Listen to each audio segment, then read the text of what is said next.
We're going to devote the next few videos, I don't know how many yet, that will depend on your feedback.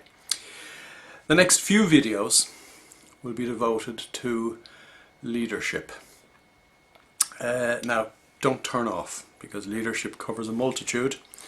Leadership isn't just about being a world leader, or the leader of a business, or even the leader of a business within a country or a piece of a business. There's a lot more to leadership than that. Now, there isn't as much to leadership, however, as some consultants would suggest, whereby, groups of nurses in hospitals get leadership training. Still can't figure that one out, but there are a lot of consultants actually making a lot of money out of that, whilst of course patients are being kept on trolleys and dying in the process. Anyway, I digress.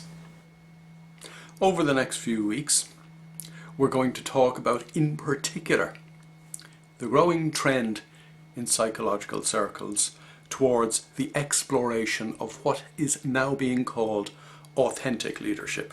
Now, I'm not mad about the word authentic, primarily because most people who use it aren't.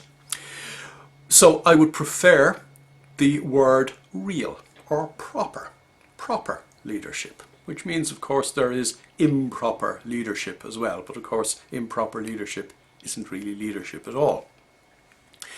It is in fact playing with people's lives, or manipulating people, or trying to get people to do something and not being very successful at it. What I want to explore is proper leadership in the context of what the latest research tells us, but more so in the context of what the latest practical work that I'm doing with my clients tells us. So therefore, we will be exploring over the next couple of weeks things like leadership styles. Not because you need to adopt a leadership style, but because you don't need to adopt a leadership style. You wouldn't be being authentic if you were pretending to be someone you weren't, would you? We will be talking about things like assessment tools used to evaluate leaders. Not because you need to use assessment tools, but because assessment tools evaluate your personality, which isn't there. We know that from other videos.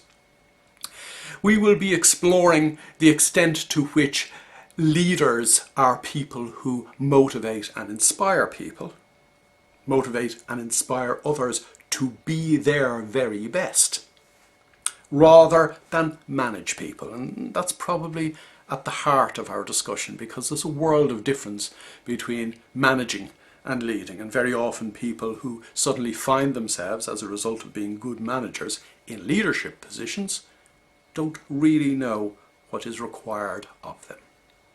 But what I want to start with this week is the very, very basics of leadership.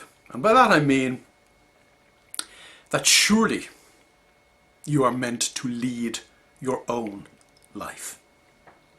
Now, I'm not playing with words here. We are actually meant to lead our own life, but the fact is, indeed, 90 years of psychological facts tell us that we don't lead our own lives. We are led throughout our lives by our own thoughts. Unfortunately, we are led by thoughts that we learned during our formative years, so that, for example, as we sit here in 2015, if I were to use my normal mind normally, I would be led throughout the day by thoughts that I learned before JFK was even elected to office, never mind assassinated. In order to lead your own life, you need to turn up to your own life. And this is a theme that's going to constantly run through the coming videos, because leadership is essentially about presence. Being present in the here and now. Therefore, you could interchange some of the words. You could talk about authentic leadership, or real leadership, or proper leadership, or you could talk about mindful leadership. Indeed, the work that I do flies under the banner of mindfulness-based leadership development. In order to be a real leader, and for starters, in order to lead your own life, you have to turn up to your own life, because that, in essence, is the essence of leadership.